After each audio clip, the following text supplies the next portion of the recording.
আল্লাহ বললেন ওয়া আওহা রাব্বুকা ইলান নাহাল, আমি মৌমাছির কাছে মেসেজ দিলাম, সিক্রেট মেসেজ, আনিত্তাখিযি মিনাল জিবালি বুয়ুতা, তোমরা পাহাড়ের মধ্যে তোমাদের বাড়ি বানাও, মৌচাক বানাও।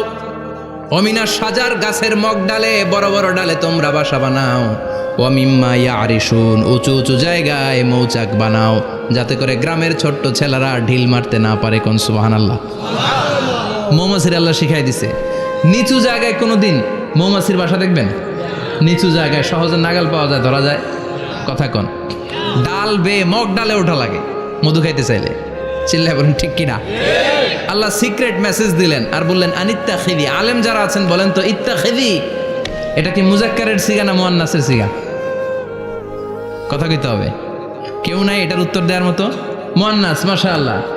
এটা স্ত্রীবাচক শব্দ। আল্লাহ মৌমাছিকে যে মেসেজ করছে পুরুষ মৌমাছিরে কয় নাই, এটা নারী মৌমাছিরে কইছে। চিল্লা এখন সুবহানাল্লাহ। এখন গবেষণা করে দেখা গিয়েছে কার্ল ভন ফ্রিচ, একজন অস্ট্রিয়ান বিজ্ঞানী, উনি এটা নিয়ে গবেষণা করে 73 সালে 1973-তে নোবেল পেয়ে গেছে।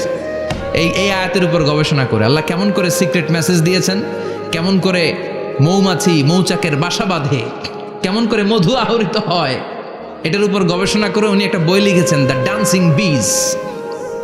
নেচে যাওয়া মৌমাছিগুলো, নাচতে নাচতে যেতে থাকা মৌমাছিগুলোর উপর একটা বই লিখে, দ্য ডান্সিং বিজ লিখে উনি নোবেল প্রাইজ পেয়েছেন এই মধুর উপরে। চিল্লায় পড়েন আল্লাহু আকবার। এখন কোরআনের আয়াত থেকে বোঝা গেল আনিত্তাখিযি মিনাল জিবালি বুয়ুতা, আল্লাহ নারী মৌমাছিকে বলেছেন মৌচাক বানাও, তোমাদের মধু রাখার জন্য বাসা বানাও। কার্ল ভন ফ্রিচ গবেষণা করে পেয়েছে মৌচাকের বাসা বানানো হয়, মধু আহরণ করা হয়। যেই মৌমাছিটা নেতৃত্ব দেয় এটা পুরুষ মৌমাছি নয়, এটা হলো মহিলা মৌমাছি। কোন সুবহানাল্লাহ। পুরো মৌচাকের মধ্যে মধু আহরণ, মধু নেওয়া, পুরো প্রসিডিউরটা সারার জন্য কোনো পুরুষ মৌমাছি লিডিং দেয় না, লিডিং দেয় একটা নারী মৌমাছি, স্ত্রী মৌমাছি। এজন্য ইত্তাখিয, ম্যাসকুলিন জেন্ডার ইউজ না করে আল্লাহ বলেছেন ইত্তাখিযি। নারী মৌমাছিকে আল্লাহ অ্যাড্রেস করে বলেছেন যাও মৌচাক বানাও আর এটার মধ্যে মধু আহরণ করো। চিল্লায় পড়েন আল্লাহু আকবার।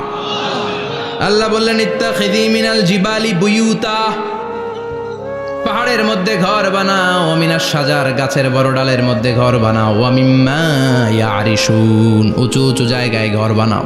উনি গবেষণা পেয়েছেন এই মধুর মধ্যে অসাধারণ কিছু ন্যাচারাল অ্যান্টিসেপটিক আছে। কি আছে? Natural antiseptic. এটার নাম হচ্ছে প্রপিলিস। প্রপিলিস নামে একটা লিকুইড পাওয়া যায় মৌচাকের মধ্যে। এটা কাটা জায়গায় লাগা দিলে স্যাভলন, ডেটল কিছু লাগানো লাগবে না। ওই প্রপিলিসের কারণে আপনার কাটা জায়গা এমনি শুকিয়ে যাবে। সুবহানাল্লাহ পড়েন। দ্বিতীয় বিশ্বযুদ্ধে রাশিয়ান যত সৈনিকরা যুদ্ধে আহত হতো, ওরা আলাদা করে অ্যান্টিসেপটিক খাইতো না, ওরা মধু আইনা লাগাই দিত আর সুস্থ হয়ে যেত। সুবহানাল্লাহ পড়ে।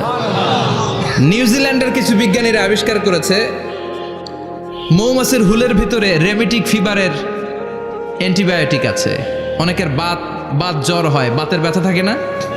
থাকে, মুরব্বীদের বেশি হয়। ওই জায়গার মধ্যে যদি আপনি মৌমাছি এনে ঢুকাই দিতে পারেন, মৌমাছির হুল লাগাই দিতে পারেন, ভালো হয়ে যাবে। মৌমাছি যখন হুল ফুটে আরাম লাগে না অনেক? খাইছেন? কামড় খাইছেন? হ্যাঁ, মজা লাগে। তো নিউজিল্যান্ডের এই গবেষকরা এরা আবিষ্কার করেছে যে মৌমাছি যদি হুল ফুটিয়ে দেয়, ওইখানে বাতের ব্যথা থাকলে, বেদনা থাকলে এটা ভালো হয়ে যাবে। আমি নিজে দেখেছি, বিবিসি একটা ডকুমেন্টারি। ইজিপশিয়ান একজন ফিজিশিয়ান, চিকিৎসক, উনি ওনার বাতের ব্যথায় আক্রান্ত যত রুগীরা আছে ওদের গায়ের মধ্যে মৌমাছি এনে এনে নিজে নিজে হুল ফুটায়। রুগী চিৎকার মারে, ও মাগো, ও আল্লাহ গো, কিন্তু একদিন পরে ব্যথা নাই, আর কয় ভালো হয়ে গেছি। সুবহানাল্লাহ কইবেন না? তো এজন্য এই কার্ল ভন ফ্রিচ 1973-তে দ্য ডান্সিং বিজ লেখে গোটা বিশ্বকে তাক লাগিয়ে দিয়েছে। তার গবেষণার প্রতিটি পয়েন্ট কোরআনের আয়াতের সাথে মিলে যায়। চিৎকার করে পড়েন আল্লাহু আকবার। এই যে আমরা মধু খাই, এই মৌচাকের ভেতরে অন এন অ্যাভারেজ অ্যারাউন্ড 60,000 মৌমাছি থাকে। 3 ভাগে, একটা হচ্ছে কুইন বি, একটা মেল বি, আর একটা হচ্ছে ওয়ার্কার বি। একটা থাকে রানী মৌমাছি, এর নেতৃত্বে সবাই চলে। আর একটা থাকে মেল বি, পুরুষ মৌমাছি, বংশ বাড়ানোর জন্য এদের কাজে লাগে। আর সব হচ্ছে ওয়ার্কার বি, সবাই কাজ করে। আল্লাহ বললেন সুম্মা খুলি মিন কুল্লি সামারাত ফাসলুকি সুবুলা রাব্বিকি যুলুলা।